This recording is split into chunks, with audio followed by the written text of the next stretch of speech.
Hey guys, Euphoric here. I'm going to do a very quick tutorial on how to use Tinker's Construct 1.16.5. Now, the first thing you're going to need to do is create a pattern. Pattern is made like this: oak planks, sticks, you get patterns. It's also reversible. You can make all of the benches like this. You can either make a crafting station like this with a log, or with a crafting table like this.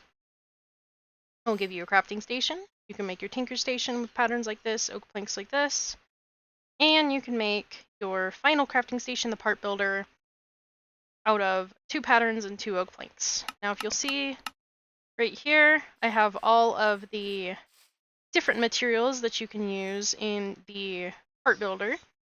In the part builder, you're going to put the patterns in the first slot. It looks like that. You're going to put the material you're using in the second slot. It looks like that. You can use wood, stone, flint, copper, bone, or necrotic bone. Each one of these has its own unique principles. So, your materials are pretty much going to be this. You're going to need wood, glass, cobblestone, clay, gravel, and sand in order to make grout. And I will show you that right here.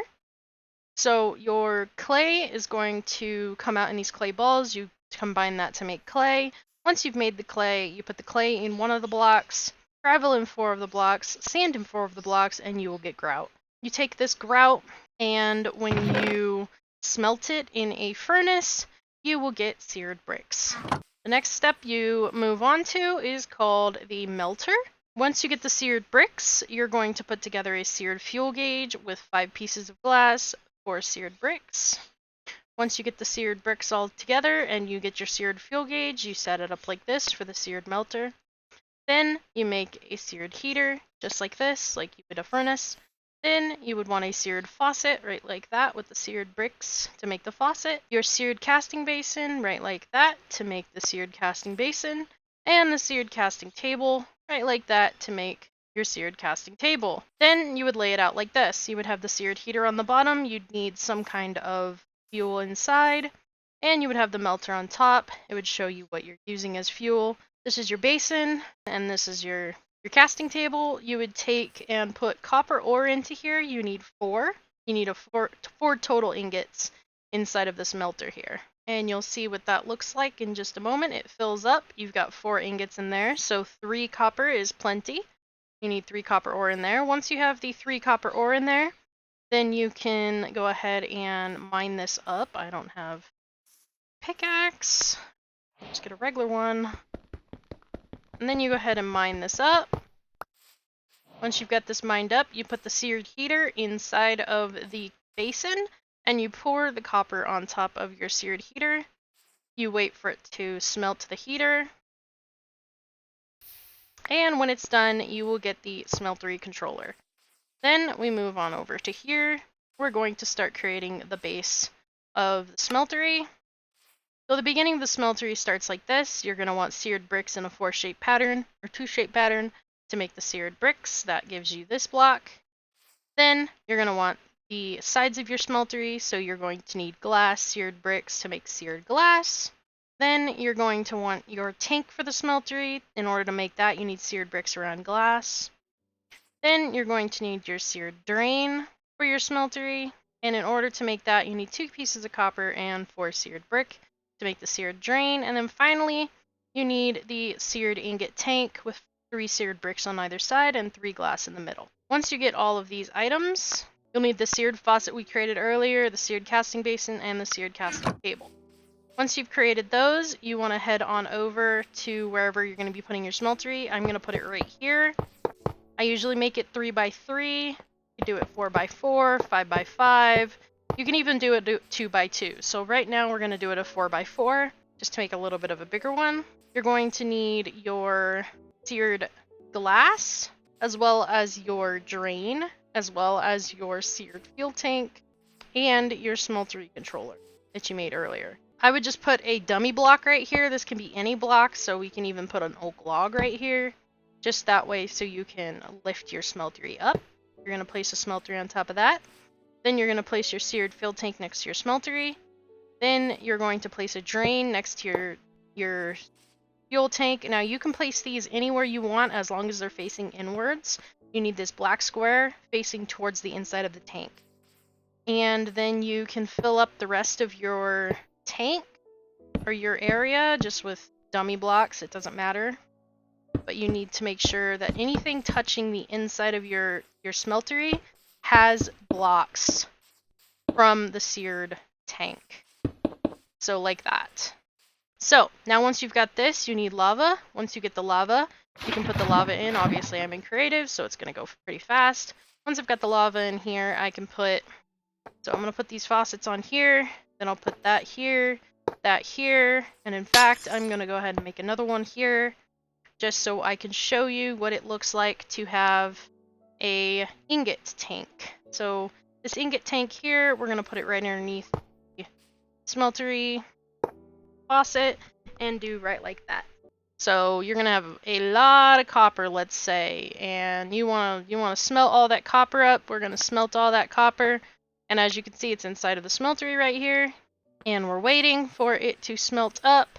Alright, now that it's smelted up, you can see that it is being used because this inside square is the color of the copper. Now, if we were to, say, get iron, because iron's another thing that you're going to find inside of the mines. We'll just do a couple of iron just to show you. And iron and copper do not make any sort of alloy, so you don't have to worry about that. And as soon as the iron is done, we can go ahead and show you what that looks like. So if you see the molten iron here, we clicked on it and we changed it to molten iron, so the inside changed to red. So that's how you know which one is selected. We're going to go ahead and go back to the copper.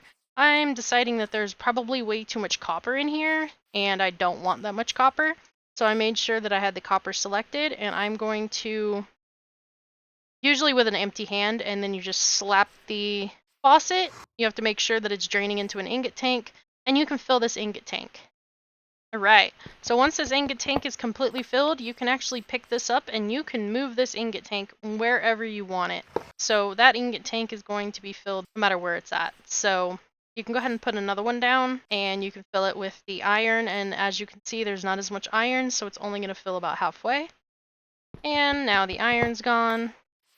And as you can see the levels are different. So once you've got that like that, you've got your ingots. Let's say you want to put this back into your smeltery tank, but you don't want to have to take it little by little. You just slap this, and it will put the entire tank right back in here.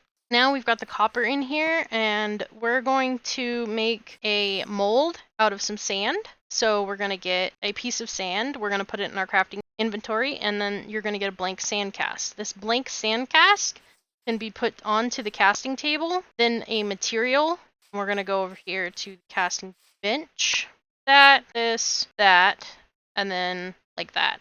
And that makes a cast out of copper and takes away the sand. That way you have a copper pickaxe head. Now, you can do the same thing over here. So with the stone, you can make a stone pickaxe head, a stone binding, and a stone handle. And you can go into the tinker station here, and that will give you a copper. So if I made it out of all copper, it would give me this. It would give me this copper pickaxe. Let's say I didn't want it out of copper and I wanted it out of stone instead. I can put this into the tinker station on page 1 with this little anvil, and I can put whatever head I want different, and it will upgrade or downgrade that. So it will add stone pound 1, whereas this one has dwarven 3, this one has dwarven 2, and stone bound 1. So depending on what you're looking for on your tools, you may want to change around the different materials. And you can do that with all 6 of these, as well as everything that's smeltable. That horse walks into my smelter. You are going to give me blood. Please stay out of my smeltery. So that's a next step. Hopefully that horse stays there and doesn't go in my smeltery. So we're going to grab one of these again. We're going to grab the tank because we want to drain all of the copper out of here. We don't want the copper anymore.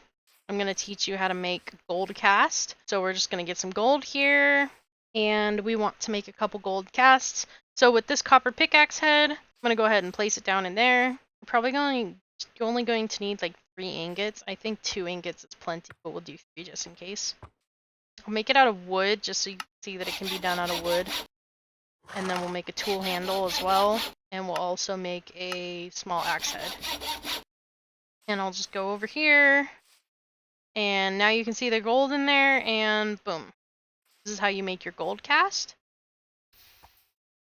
So it removes the item and gives me a cast in its place. I'm gonna go ahead and put some more gold in here. So we've got enough to make these casts. Again, gave me a gold cast. And again, it's gonna take the item and replace it with a cast. And again, this is how you make the gold casts. To make a regular one, you would just hit this faucet when there is nothing sitting in this casting basin right here. When there's nothing in there, you would hit that faucet and it would create a blank one. So we're going to put all these casts into the cast chest. Now, once you go back over here, you'll have all this gold in here. Again, we're going to empty it out with another seared ingot tank. Right. So the next step we're going to do, and one of the final ones in this video, is going to be the different alloys. So the first alloy is the rose gold ingot. It's 3 copper ingot and 1 gold ingot, as well as lava. So there's different heat elements, and the lava is your first heat element. The second one is from blazes. So three copper ingots, 1 gold ingot will give you 4 rose gold ingots. 2 sky slime balls, which are gotten from sky slime block, which are achieved by going on top of the island. There's actually an island right up there. You can kind of see it. It's there. And you would get these sky slime blocks, and you would mine these up and get sky slime balls. You need 2 sky slime balls, 2 seared brick.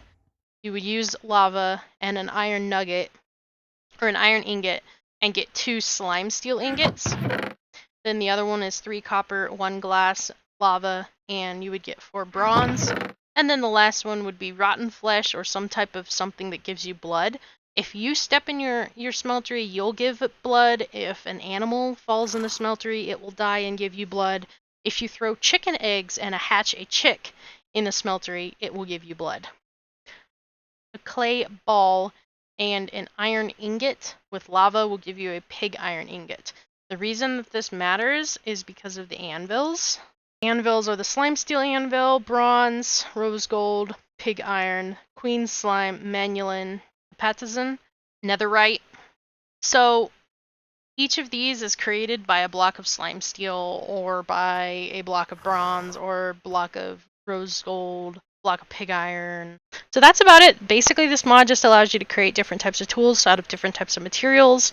I will be going over every single type of material available. I will be telling you what every single material does, where it is in the upgrade timeline for the game, and I will be telling you what order you want to get each material in, as well as what you want to do with each of them.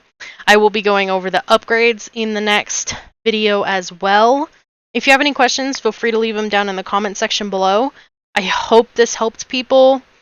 I know it helps me to watch tutorials, and I just couldn't find an updated one, and it was driving me crazy. So yeah. Oh, there's one more thing I wanted to show you. If you have a bucket and you wanted to transfer material, like you want to transfer a bucket of gold, you would grab a bucket as if you were grabbing water. You would right click and then right click on this orange, and it would put the gold inside of here. You can do the same to just take it out. You can do the same with a copper can. So these little copper cans, they only carry 1 ingot. So it will put a little teeny tiny bit in. And you can do the same by picking it up and right clicking with the entire thing in your inventory, your hand, and it would do the same thing. So anyways, if I missed anything in this video, feel free to leave it in the comments below. I'll try to add it to another version, or possibly even redo this video. This video has taken me probably about 8 times to re-record because it's not been what I wanted. So hopefully this is the one, and take care guys. Thanks for watching. Bye!